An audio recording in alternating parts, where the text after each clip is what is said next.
Pearl Jam. So looking here at the Pearl Jam albums that I own, the secondhand Pearl Jam albums that I own, these are all secondhand. You can see from the most of them have still got the stickers, but I've tried to get off and haven't managed to do so. And if you know Pearl Jam's albums, pretty early in their career, they started going with the cardboard slipcase type album CD coverings, for better or for worse. I'll say for worse. But we'll just go through them.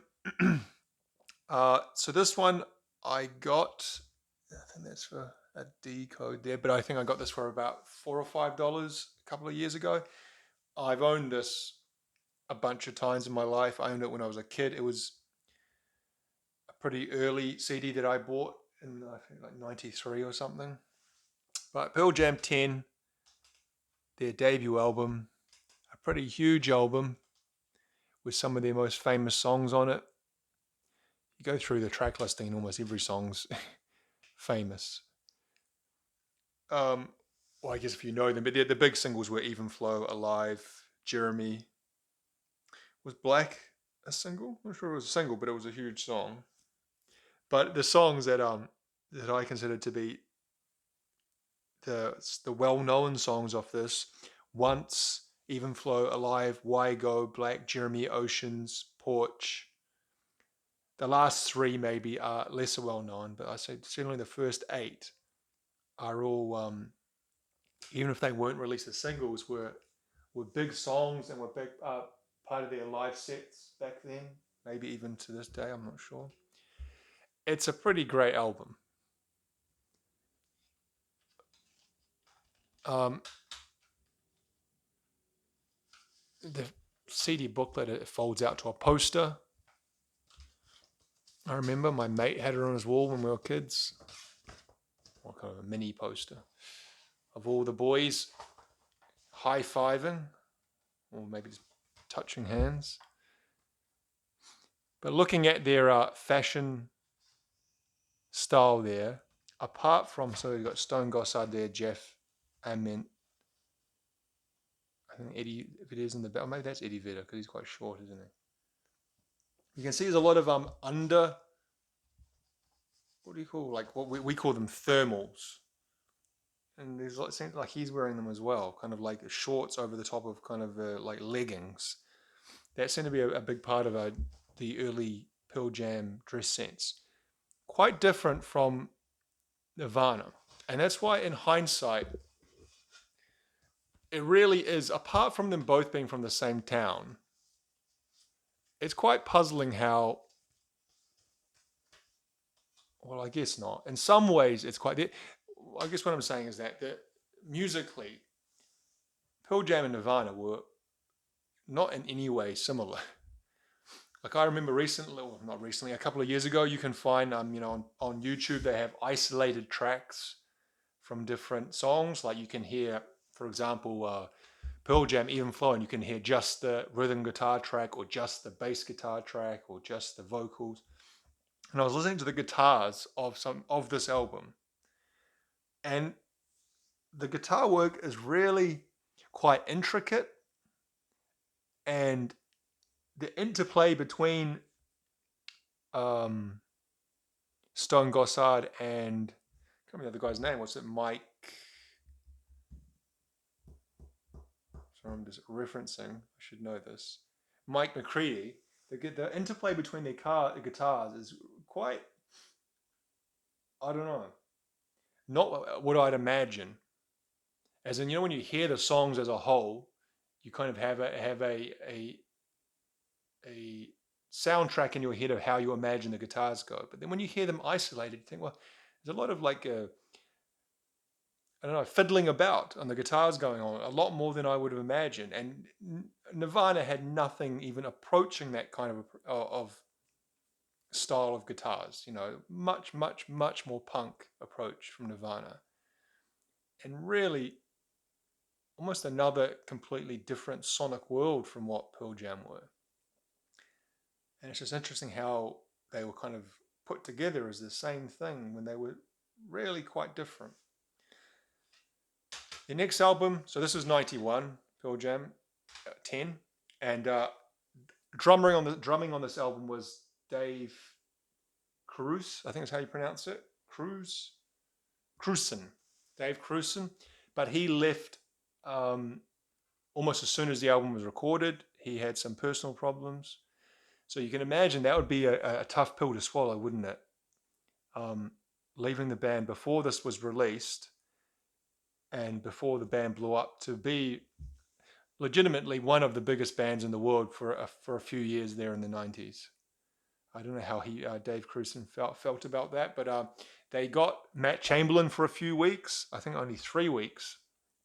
He's gone as a drummer in lots of different acts. He's drumming with Elton John and the Wallflowers and all sorts of other people. Then they got Dave, and forgive my pronunciation, I think it's Abrazizi, which I think is a Persian name, Abrazizi, and he became the drummer. And he drummed on the next album, Versus, and Versus is probably my favorite Pearl Jam album. As much for it being, I got Versus, I bought it on one of those back of the magazine 2 CDs for 50 cents, and then you're locked in to buy CDs for the next 2 years at fucking $35. Remember those? I did that. I got U2 Achtung Baby.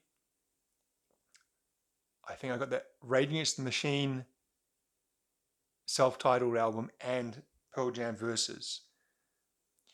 And I was a kid. I would have been about 13 or 14, and I got those. And I paid the whatever, a couple of dollars for these CDs, and then they kept on. What they would do after that is they would send you the CD of the month, and you had to buy a certain amount of those CD a month. I think you had to buy like 6 of them per year, and if you didn't want, you had to send it back.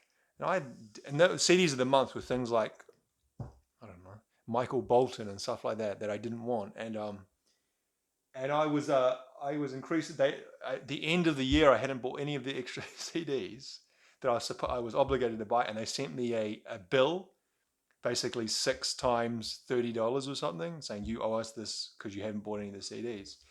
And I just ignored it as I was a kid, and then they sent a debt collection agency, Baycorp, after me trying to collect the money.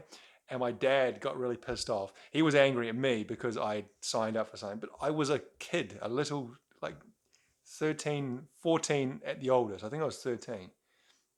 And he got on the phone with them and was basically, the fuck are you doing sending a collection letter to a child? He signed up for this. He's a minor.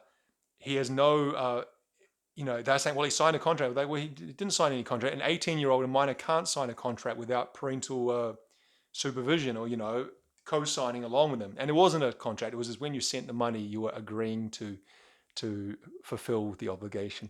So I was wrong, but also they were trying to debt collect from a 13-year-old child, and my dad set them straight pretty quickly, and we never saw any letters after that. So my dad was pretty good at that kind of stuff of not suffering fools and getting that kind of stuff done. But anyway, this was a great album, and I got it through that system. I bought it secondhand. You can see it says fairly good. This was about $3 or $4 as well. Orange CD. Again, so many songs on this. Maybe not as many kind of big singles. Oh, actually, that's not true. But I think Animal was a single. Daughter was a huge single.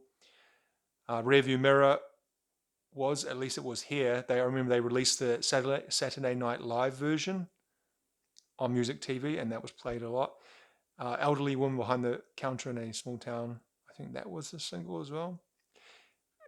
For me, almost every song is a classic because I just played it so much around that age, 13, 14 years old. My favorite song, probably Go, like Glorified G as well. I really like the guitar in that.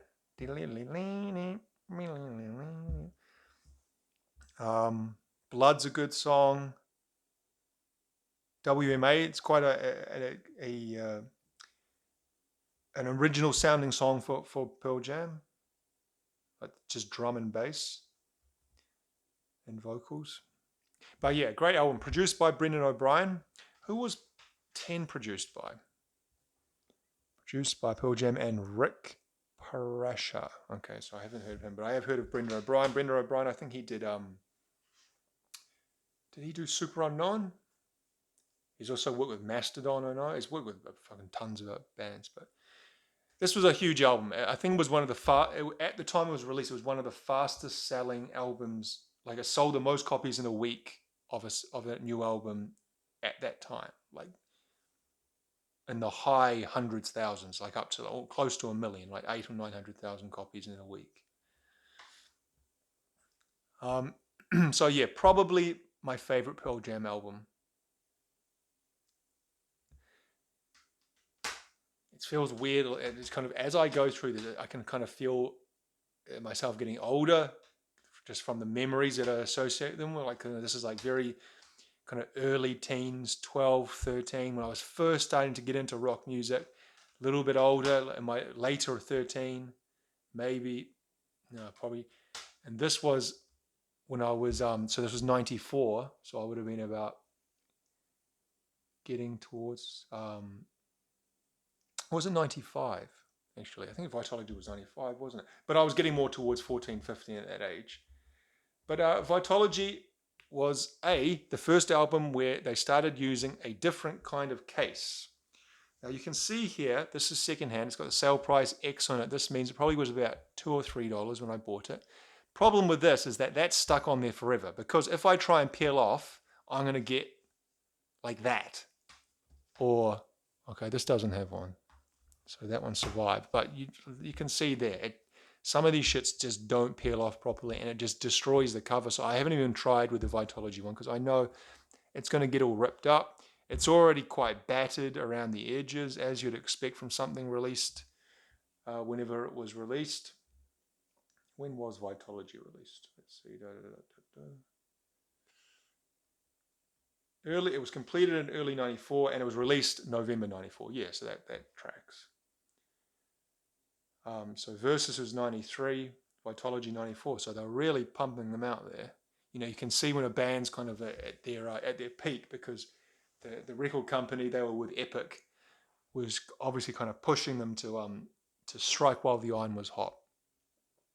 And again, it sold hundreds of thousands of copies. It says here 877,000 copies in its first week, quickly going multi-platinum. It has been certified 6-time platinum in the US. So it's a huge album, but I'd say that the number of big singles is slowly diminishing. What was a single on this? Not For You, was that a single? Better Man, of course, was. For me, the songs, I love Last Exit. That's one of my favorite Pearl Jam songs. Apparently, no, not apparently, I've read on some fans' what do you call it, where they're looking at lyrics and kind of they say what they think it's about. That's about Kurt Cobain. The lyrics, the chorus goes, the ocean, let the ocean wash away my past, 3 days, maybe longer, won't even know I'm dead. And the idea of Kurt Cobain committed suicide on whatever day it was, and then he wasn't found for a few days. He was washing away his past. He was free. It's, yeah, I really like that song, and I like the lyric. Just whatever, even if it's not about Kurt Cobain, if it's just the idea of someone trying to kind of, not obviously not taking their own life, but I mean someone trying to kind of start again, move away. Let the sun climb, burn away my mask, 3 days, maybe longer. Let my spirit pass. It sounds quite of what I was saying before, doesn't it? Let spirits passing. Let the sunshine burn away my mask. Let the ocean dissolve away my past, 3 days, not much longer. Won't even find me here. So you can really see why they would say that maybe it was about Kurt Cobain's end. Spin the Black Circle. It's a good song. Quite a fast, like punk speed song. Not For You, I like that song. Nothing Man's a good song. I also like Corduroy. I saw in the early 2000s, Neil Finn, the New Zealand, he was at his band Crowded House, Split Ends. Also played in Fleetwood Mac for a few years. He organized a concert where he invited a bunch of musicians from around the world to kind of have this impromptu concert where they would play songs from the different bands. It was really good. It's called Seven Worlds Collide. It was Neil Finn, Tim Finn, Eddie Vedder, Ed O'Brien and Phil Selway from Radiohead, Johnny Marr from the Smiths. Who else? Who was the bassist? There was a few others as well. And Neil Finn's son, Liam Finn, and his band at the time, Betcha Duper. They played songs, and Eddie Vedder was the for most people at the show was the main focus. Like when he came out, the crowd went pretty mental. I remember a lot of people went, but I went there specifically to see the guys from Radiohead and Johnny Marr. That was when I was first getting into the Smiths, and I loved Radiohead, and I thought any chance to see someone from Radiohead.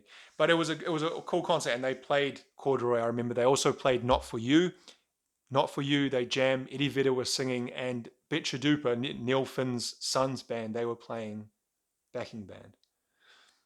But I think, yeah, Vitology is a great album. Again, very closely associated with periods of my life. It's hard to kind of break it away from that when I listen to the music, and so maybe that colors how I see it. But I like the album a lot. Don't like the case. The case, like I said, is cardboard, so it gets damaged easily. The worst thing is it's the size. It's different size from all the others. You can see here it's skinnier and taller, so it doesn't fit. That kind of gets on my nerves a little bit. Next, we had No Code. By this stage, I'd say my fandom has waned. So when was No Code? No Code would have been about 95, I think, 96. And I had kind of moved on. No Code was 1996. What did I move into 1996? Maybe I was starting to get in. 96 was I was starting to get into like Korn, and I still like Soundgarden in '96. There was never a period I didn't like Sound. I still like Nirvana. I think what else I liked in '96. Maybe I was starting to get into things like Blur and Oasis, Stone Temple Pilots, Beck, things like that. Maybe, but anyway, whatever. I had I didn't buy this album when it came out. All these previous three, I bought these new when they came out, and lost or sold them or whatever and rebought them secondhand. But this one I never bought. I only bought that about 15 years ago. I owned a secondhand copy and lost that. And then again, more recently, about a year or two ago, I got another secondhand copy, probably for $1 or $2. No Code's got some good songs. Particularly, I like the song Hail Hail, which is the second song, but it was kind of the first song, because the first song is kind of a quiet intro almost sometimes, and that leads into dan, dan, dan, dan, dan, dan, of Hail Hail. I like the lyrics of Hail Hail. I think Eddie Vedder is a good lyricist. Now this one is a real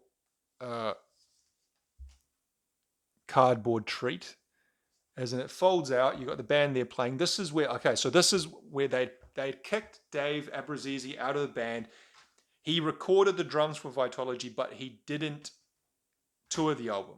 He was gone by the time it was released. They got in, I think, Jack Irons. Jack Irons, you might have heard, he played with the Chili Peppers for a period in the 80s, I think.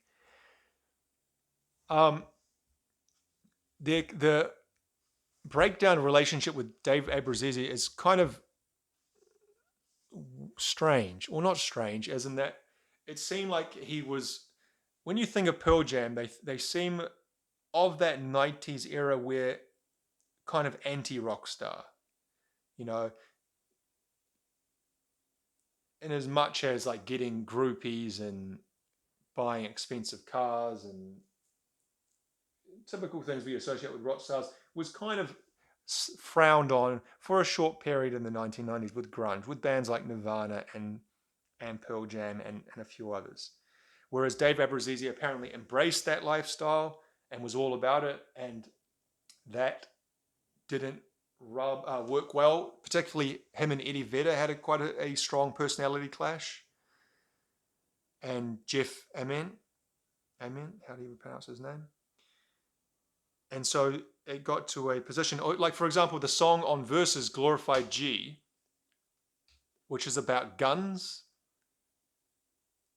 The first line is, I can't remember, got a gun, yeah, I got two, that's okay, because I love God. Apparently that's directly from an experience where Dave Abbruzzese came into the studio and was bragging about having bought some guns. And the rest of the band were like, ew. And Eddie in particular was like, who is this guy? What, why is he now banned? And so yeah, he was out by No Code.